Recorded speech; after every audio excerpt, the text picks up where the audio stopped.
आप सभी का एक बार फिर से अभिनंदन करते हुए हम आज आपके सामने प्रस्तुत हुए हैं। कक्षा अष्टमी का संस्कृत विषय का रुचिरा तृतीय जो भाग है आपकी पाठ्यपुस्तक, उसके एकादशः पाठ है अर्थात 11वें पाठ को लेकर, जिसका नाम है सावित्रीबाई फुले। इस पाठ को हम आज पढ़ेंगे इस वीडियो के माध्यम से। तो हम शुरू करते हैं। सावित्रीबाई फुले। सर्वेभ्यः नमो नमः। संस्कृत कक्षायां सर्वेषां स्वागतम् अस्ति। पठतु संस्कृतं, वदतु संस्कृतं, लिखतु संस्कृतम्। आपका रुचिरा तृतीयो भागः, एकादशः पाठः। महाराष्ट्रस्य प्रथमा महिला शिक्षिका सावित्रीबाई फुले, जिनके पति का नाम था ज्योतिबा फुले। उस महाराष्ट्र की पहली महिला जो शिक्षिका थी, अध्यापिका थी, सावित्रीबाई फुले। उनके इस जीवन चरित्र को हम पढ़ते हैं, जो बहुत ही प्रेरणादायक है सभी के लिए। एकादश पाठ है, थोड़ा परिचय प्राप्त करते हैं इसका। सावित्रीबाई फुले। शिक्षा हमारा अधिकार है, अब सब जान चुके हैं ये।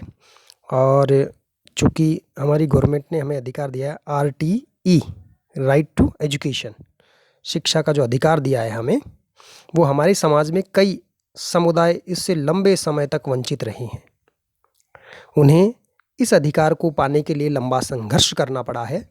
लड़कियों को तो और ज़्यादा अवरोध झेलना पड़ता है।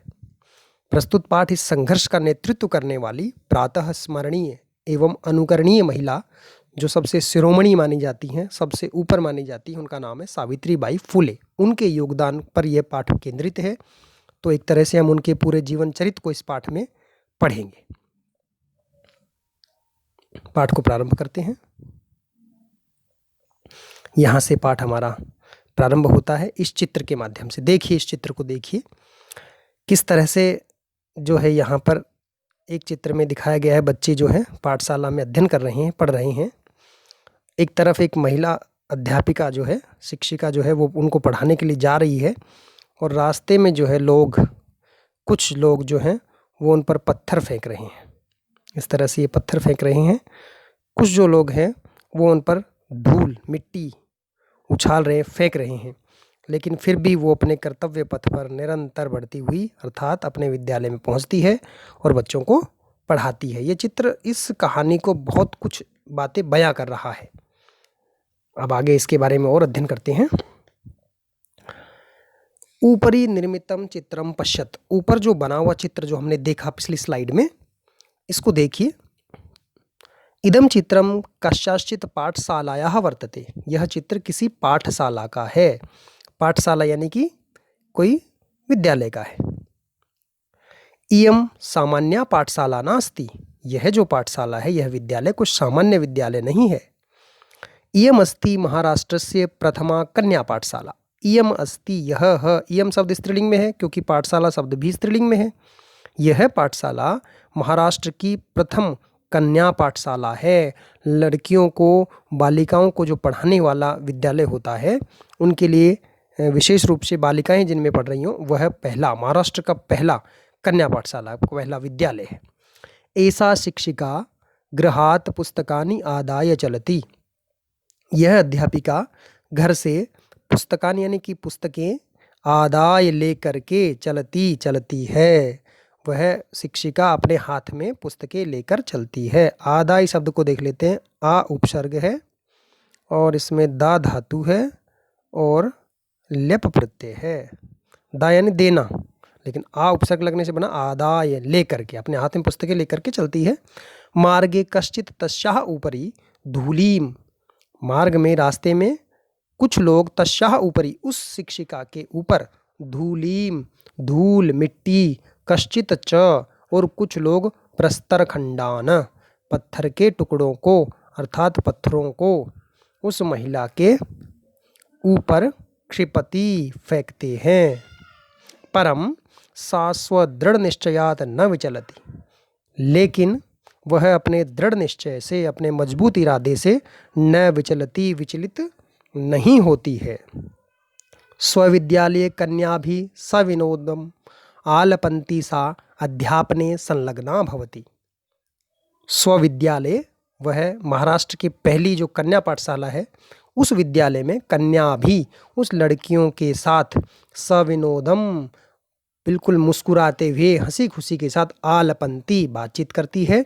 सा अध्यापने संलग्ना भवती और वह अध्यापने अर्थात पढ़ाने में शिक्षण कराने में संलग्न हो जाती है। वह थोड़ा भी इस बात को महसूस नहीं करती कि लोग उसके ऊपर पत्थर फेंक रहे हैं, धूल फेंक रहे हैं। वह अपने विद्यालय पहुंचती है और हंसती मुस्कुराती हुई लड़कियों को पढ़ाने लग जाती है। तस्याः स्वकीयम अध्ययनम अपि सह एव प्रचलति। तस्याः उसका, उस महिला शिक्षिका जो है, अध्यापिका जो, उसका स्वकीयम अध्ययनम अपि उसका खुद का अध्ययन भी, खुद की पढ़ाई भी सह एव प्रचलति साथ ही चल रही है। सह एव हो गया सह धन एव साथ ही, वो बच्चों को पढ़ा रही है और खुद भी पढ़ रही है। केयम महिला, ये केयम शब्द जो है इसका हम संधि विच्छेद करके देखते हैं, होगा का धन इयम।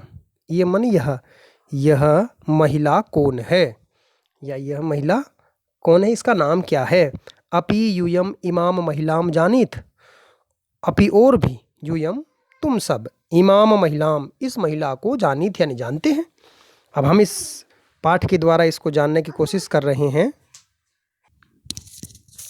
यह जो महिला है उसके विषय में है आगे। इयम एव महाराष्ट्र से प्रथमा महिला शिक्षिका, यह ही महाराष्ट्र की पहली महिला अध्यापिका जिसका नाम है सावित्रीबाई फूले नामधेया अर्थात नाम वाली है। यही ही महाराष्ट्र की पहली महिला अध्यापिका सावित्रीबाई फूले है, जिसका नाम है सावित्रीबाई फूले अर्थात जिसके ऊपर लोग पत्थर और धूल मिट्टी फेंक रहे थे, वह सावित्रीबाई फूले थी जो महाराष्ट्र की सबसे पहली महिला अध्यापिका थी।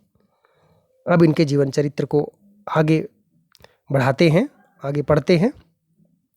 जनवरी मासस्य तृतीय दिवसे, जनवरी महीने के 3 तारीख को अर्थात 3 जनवरी की 1831 ख्रीस्ताब्दे 1831 में महाराष्ट्र से नायगांव नामनी स्थाने, महाराष्ट्र के नायगांव नामक स्थान पर सावित्री अजायत, सावित्रीबाई पैदा हुई। यानी कब हुई? 3 जनवरी आप सबको ध्यान होगा 1831 को उनका जन्म हुआ और वो कहाँ हुआ?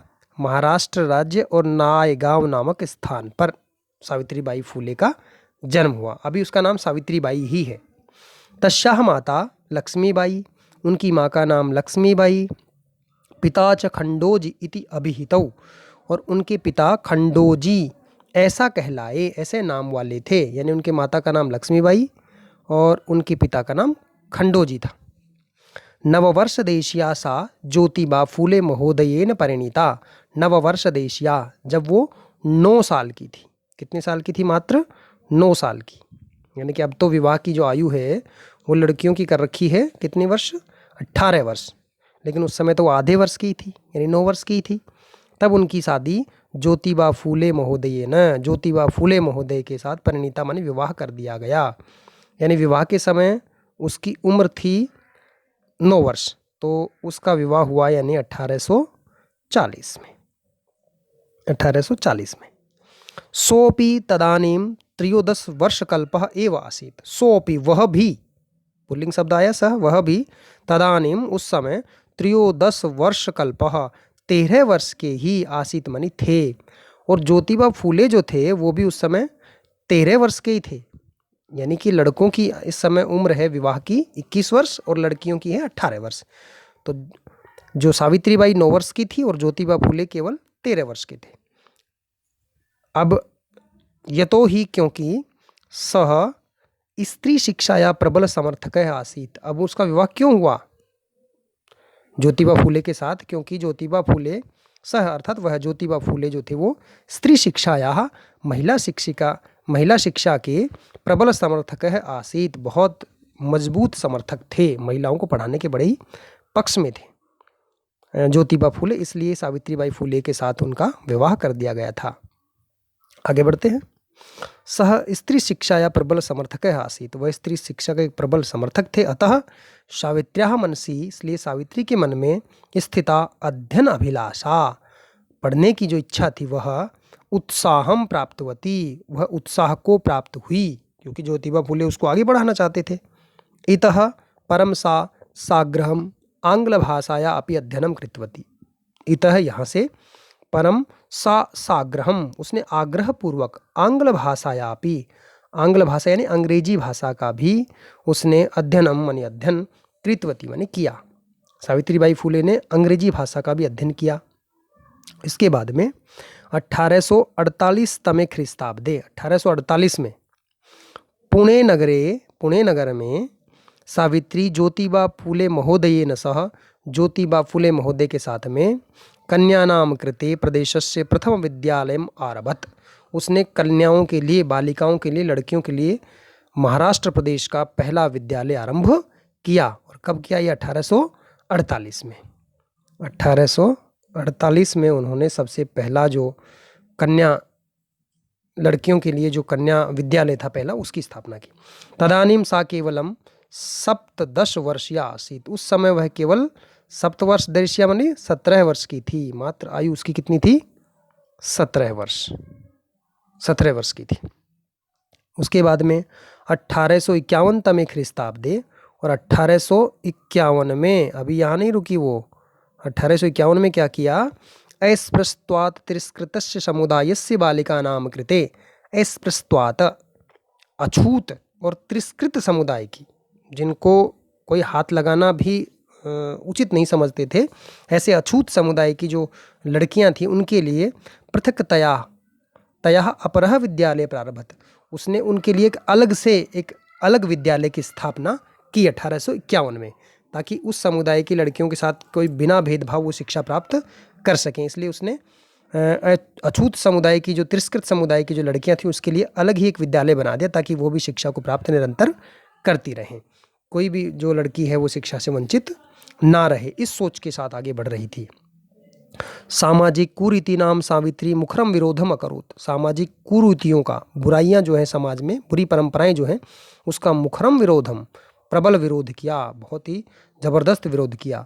विधवानाम, जिसमें से एक बुराई क्या है सामाजिक कुरीति, विधवानाम शिरोमुंडनस्य निराकरणाय, विधवाओं के शिरोमुंडन, सिर के बाल काट देना, ये एक बहुत बुरी बुराई थी समाज की। इसलिए उसने क्या किया? सावित्रीबाई फुले ने विधवाओं के सिर मुंडन ना हो, इसके निराकरणाय अर्थात इसके हल के लिए सा साक्षात नापितई मिलिता, वह सीधे जाके नाइयों से मिली, क्योंकि जो मुंडन कार्य करवाते थे वो तो घर वाले, लेकिन काटने काम तो नाई करते थे, तो वह सीधे जाकर के नाइयों से मिली। फलतः केचन नापिता, फलस्वरूप कुछ नाई जो थे वो अश्याम रूढ़ौ सहभागिताम अतज्जन, इस रूढ़ी की, इस बुरी परंपरा की सहभागिता को छोड़ दिया, कि वो इस तरह महिलाओं की, किसी विधवा महिला के बाल नहीं काटेंगे। एकदा सावित्र्या मार्गे दृष्टम, एक बार सावित्री ने मार्गे, रास्ते में, दृष्टम देखा, यत कूपम निक्षा, कि कुएं के निकट, निक्षा यानी निकट, पास में, शीर्ण वस्त्रावृता, पुराने वस्त्रों से ढकी हुई, पुराने वस्त्र पहनी हुई, तथा कथिता निम्न जातियाः, तथा कथित नीची जाति की, काश्चन नार्यः, कुछ महिलाएं, जलम पातुम याचन्ते स्म, जल पीने के लिए याचना कर रही थी, प्रार्थना कर रही थी। सावित्रीबाई फुले ने मार्ग में देखा, रास्ते में देखा कि कुएं के पास में कुछ बहुत ही पुराने वस्त्रों को पहने हुए, कपड़ों को पहने हुए, तथा कथित बहुत ही नीची जाति की कुछ महिलाएं थी जो पानी पीने के लिए प्रार्थना कर रही थी। और उच्च वर्गीय उपहासम कुर्वन्त, ऊंचे वर्ग की जो महिलाएं थी वो उनका उपहास करते हुए, कूपात, उस कुएं से, जलो उद्भरणम अवार्यन, पानी भरने, जलोद्भरणम पानी भरने से, अवार्यन माने उनको रोक रही थी, उनको पानी नहीं भरने दे रही थी। सावित्री एतत् अपमानम सोढ़ुम ना शक्नोत, सावित्रीबाई एतत् अपमानम, इस अपमान को, सोढ़ुम माने सहन करने में, ना शक्नोत समर्थ नहीं हुई, अर्थात उसने इस अपमान को सहन नहीं किया। साह ताह स्त्रियः, उसने उन महिलाओं को निज गृहम नीतवती, अपने घर ले गई। सावित्रीबाई फुले उन सभी महिलाओं को अपने घर ले गई। तड़ागम दर्शित्वा कथयत, और तड़ागम माने तालाब को दिखा करके कहा, यत की यथेष्टम जलम नयत, यथेष्टम जितना चाहे उतना पानी, नयत माने ले जाओ, सार्वजनिको अयम तड़ागः, तड़ाग यानी तालाब, ये जो तालाब है, तड़ाग यानी तालाब, ये जो तालाब है वह सार्वजनिक है, किसी व्यक्ति विशेष का नहीं है। अस्मात् जलग्रहणे नास्ति जाति बंधनम, इसको पानी भरने में किसी प्रकार का कोई जाति बंधन यहाँ पर नहीं है। तयाः मनुष्याणाम सामान्यतयाः, यह मनुष्यों में समान रूप से स्वतंत्रतायाश्च, और स्वतंत्रता की पक्षः सर्वदा सर्वथा समर्थित है, सर्वदा हमेशा और हर प्रकार से उसने इस बातों का समर्थन किया, सावित्रीबाई फूले ने। अब आगे उनके चरित्र को पढ़ते हैं और किस प्रकार के कार्य किए सावित्रीबाई फूले ने। उन्होंने महिला सेवा मंडल, शिशु हत्या प्रतिबंधक गृह इत्यादीनां संस्थायाः स्थापनायां फूले दंपत्यों अवदानम महत्वपूर्णम, दो समिति जो थी उनकी स्थापना की, संस्थाओं की स्थापना की, महिला सेवा मंडल और शिशु हत्या प्रतिबंधक गृह, इस प्रकार की संस्थाओं की स्थापना में फूले दंपत्यों हो, दंपत्ति का अर्थ है पति पत्नी, जो सावित्रीबाई फूले और ज्योतिबा फूले, उनका योगदान बड़ा ही महत्वपूर्ण था। सत्यशोधक मंडलस्य गतिविधिषु अपि, सत्यशोधक मंडल एक संस्था थी, उसकी गतिविधियों में भी सावित्री अतीव सक्रिय आसीत्, सावित्रीबाई फूले बहुत ही सक्रिय थी। अस्य मंडलस्य उद्देश्यम, इस मंडल का जो मूल उद्देश्य था, किस मंडल का, सत्यशोधक मंडल, उसका मूल उद्देश्य था उत्पीड़ितानां समुदायानां स्वाधिकारान् प्रति जागरणम, उत्पीड़ित अर्थात पीड़ित समुदाय के जो लोग थे उनको अपने अधिकारों के प्रति जागरण मानी जागृत करना, कि उनके भी कुछ अपने अधिकार हैं, उनके प्रति उनको जगाना, जागृत करना। सावित्री अनेका संस्था प्रशासन कौशलेन संचालितवती, सावित्रीबाई अनेक संस्थाओं को उसने प्रशासन कौशल के साथ संचालन करा।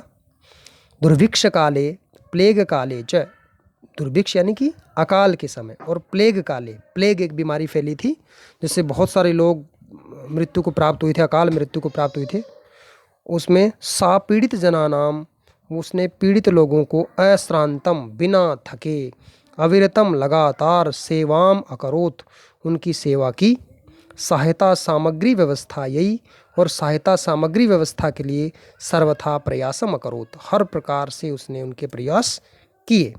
महारोग प्रसार काले सेवारता सा, महारोग के प्रसार के समय सेवा में लगी हुई, सा स्वयं, वह खुद भी असाध्य रोगेण ग्रस्ता, इस असाध्य रोग से ग्रस्त हो गई, और अंत में जाकर के क्या हुआ, 1897 में ख्रीस्ताब्दे निधनम गता, उनकी मृत्यु हो गई।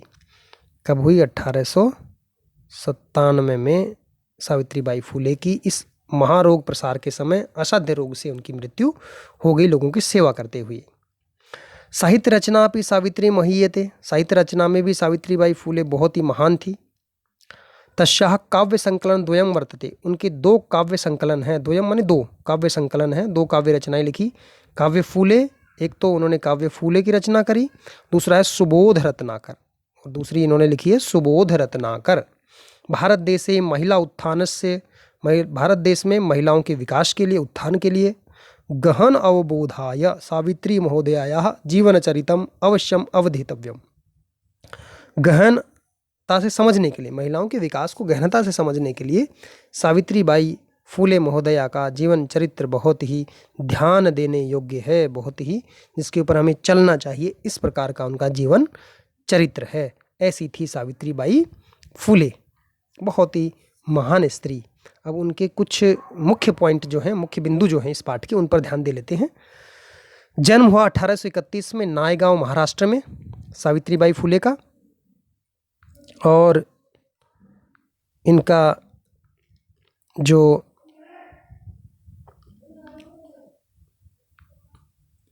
माता इनकी लक्ष्मीबाई, इनकी माता का नाम लक्ष्मीबाई, और इनके पिता खंडोजी दीक्षित।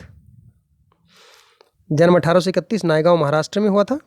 माता का नाम लक्ष्मीबाई, पिता खंडोजी, पति का नाम ज्योतिबा फूले, और ज्योतिबा का जन्म 1827 में हुआ था। उस समय जब विवाह हुआ था 1840 में, तब वो 13 वर्ष के थे। विवाह इनका 1840 में हुआ। उस समय सावित्रीबाई फूले जो थी, उनकी जो आयु थी वह थी 9 वर्ष, और ज्योतिबा फूले की आयु थी 13 वर्ष।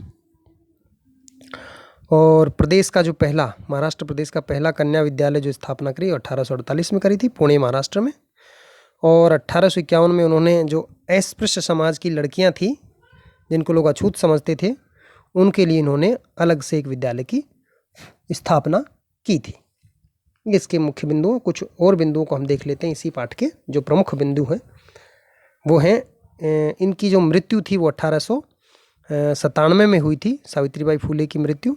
इनकी साहित्य रचनाएं 2 हैं, और दोनों साहित्य रचनाएं जो हैं वो इनकी, एक तो है काव्य फूले और दूसरी है सुबोध रत्नाकर। ये 2 रचनाएं इनकी हैं। और इन्होंने 2 संस्थाओं की स्थापना की। पहली है महिला सेवा मंडल और दूसरी थी शिशु हत्या प्रतिबंधक गृह, जिससे कोई भी लड़कियों की हत्या गर्भ में ना करे या उनके जन्म के बाद लड़कियों की हत्या नहीं कर पाए, इस प्रकार की इन्होंने संस्था बनाई थी। और वो आगे चल कर के बहुत बड़ी भूमिका जिसकी रही थी। ये कुछ शब्द हैं जिनके कठिन शब्द हैं, उनको आप देख सकते हैं इस पाठ के, आपको सहायता मिल जाएगी जिनमें पाठ के इन दिनवाद पढ़ने में। और अब इनके प्रश्न देख लेते हैं। एकेन पदेन उत्तरत, एक पद में उत्तर देना है इनका। पहला है कीदृशीनाम कुरीतिनाम सावित्री मुखरम विरोधम अकरोत। किस प्रकार की कुरीतियों का सावित्री बाई ने मुखरम विरोध किया था। तो आपको केवल यहाँ पर एक पद जो दे रखा है उसके स्थान पर जो दूसरा पद आएगा, आपको केवल प्रश्नवाचक पद को जो है इसकी दृश्य नाम हटेगा, इसकी जगह आ जाएगा सामाजिक कुरीति नाम।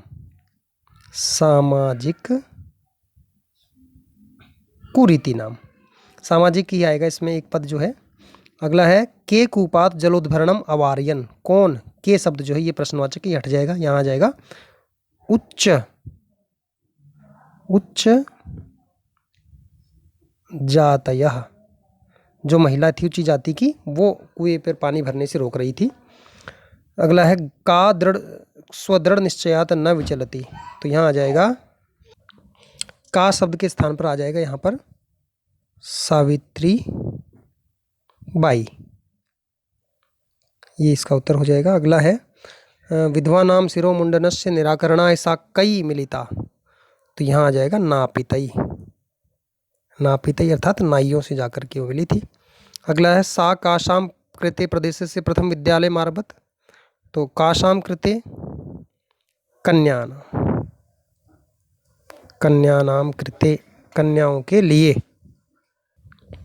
अगले प्रश्न की ओर चलते हैं, ये आपको समझ में आ गया होगा। दूसरा प्रश्न देखते हैं। दूसरा प्रश्न है पूर्ण वाक्येन उत्तरत। यहाँ आपको पूर्ण वाक्य में उत्तर देने हैं, ये जरूर ध्यान रखिए। प्रश्नवाचक शब्द है किम किम सहमाना सावित्री बाई स्वदृढ़ निश्चयात न विचलती। क्या क्या सहन करते हुए, वो सारा जो है वो किम किम शब्द हट जाएगा। यहाँ पर क्या क्या सहन किया था उसने, वो सब लिख करके पूरे वाक्य में उत्तर देना है। ख सावित्रीबाई फूले महोदयायाः पित्रोः नाम किम आसीत्। किम हट जाएगा, यहाँ है उनका पिता का नाम था खंडोजी। तो ये लगा के कहेंगे सावित्रीबाई फूले महोदयायाः पित्रोः नाम खंडोजी आसीत्।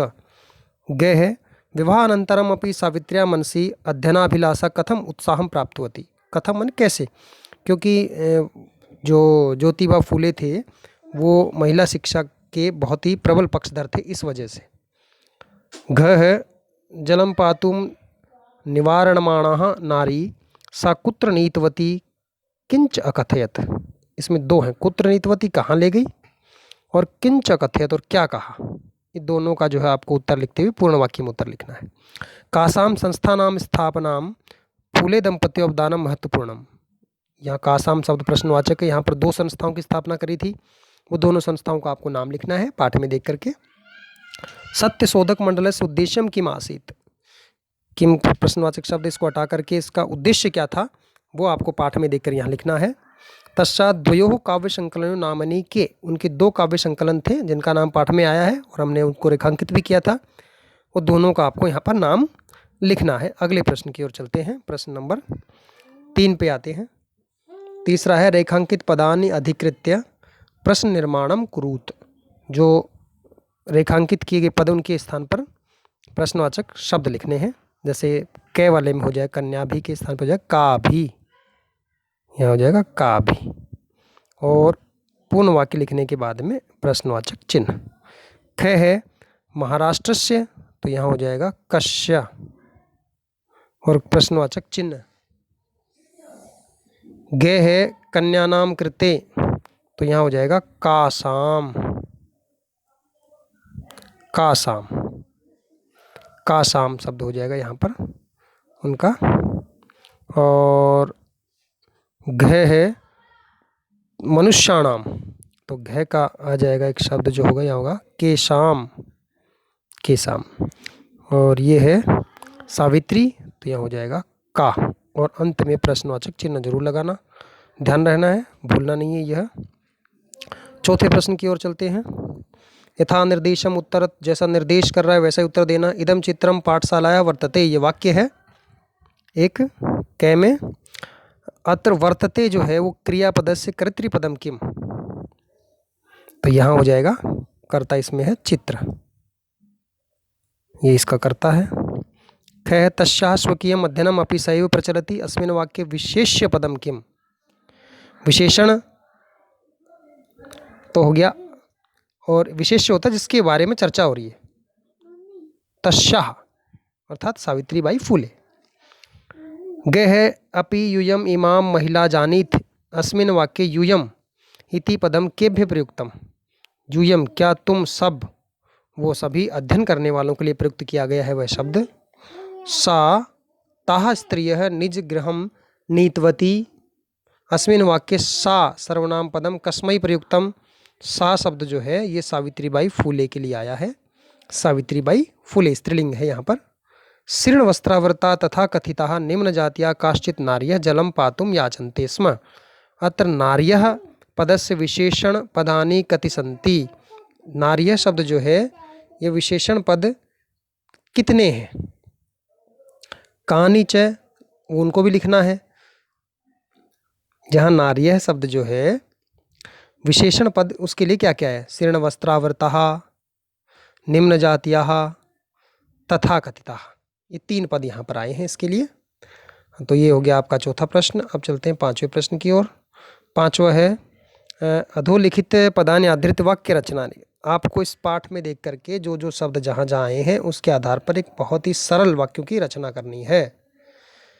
आसान आसान से वाक्य बनाने हैं, वो आपको स्वयं इसका अभ्यास करना है। हम चलते हैं अगले प्रश्न की ओर। प्रश्न नंबर 6 और छठा प्रश्न जो है वह बिल्कुल यही है। अधोलिखित पदानि आधृत वाक्यानि रचित, इसमें भी आपको वाक्य बनाने हैं। अब आते हैं अगले प्रश्न की ओर। तो प्रश्न नंबर 7 जो है वह आ जाता है। आपको अधोलिखित पदानाम आधृत्य, इसको देखते हैं। इस प्रश्न में समानार्थक जो पद हैं उनको आपको यहाँ भरना है। जैसे क है शिक्षणे, तो यहाँ हो जाएगा क में ये क का है अध्यापने। ख पथि, ये हो जाएगा मार्गे वाला ख, इसमें मार्गे। हृदयः, इसमें आ जाएगा मनसी, ग हो गया मनसी। फिर इच्छानुसारम, तो इसके लिए हो जाएगा यथेष्टम, ये घ हो गया यथेष्टम। योगदानम जो है अंग वाला, इसमें हो जाएगा अवदानम, ये आपका हो गया योगदानम का। और निरंतरम का बच गया ये अविरतम, ये हो गया निरंतरम। इस प्रकार आपको इसको भरना है रिक्त स्थानों में। मैंने यहाँ पर केवल निशान लगाए हैं, आपको काम करते समय भरना है इनको जोन से में जो आएगा। अगला प्रश्न देखते हैं। इसमें आपको 7वें प्रश्न में लिंग, विभक्ति और वचन ये लिखने हैं। जैसे धूलीम पद जो है, धूलीम पद जो है वो स्त्रीलिंग पद है। विभक्ति इसमें है द्वितीय विभक्ति और वचन यहाँ पर है इसका एक वचन। नामनी, नामनी शब्द जो है वो आपको यहाँ इसमें हो गया नपुंसक लिंग, और विभक्ति जो है वो हो गई इसमें तृतीया और एक वचन हो गया।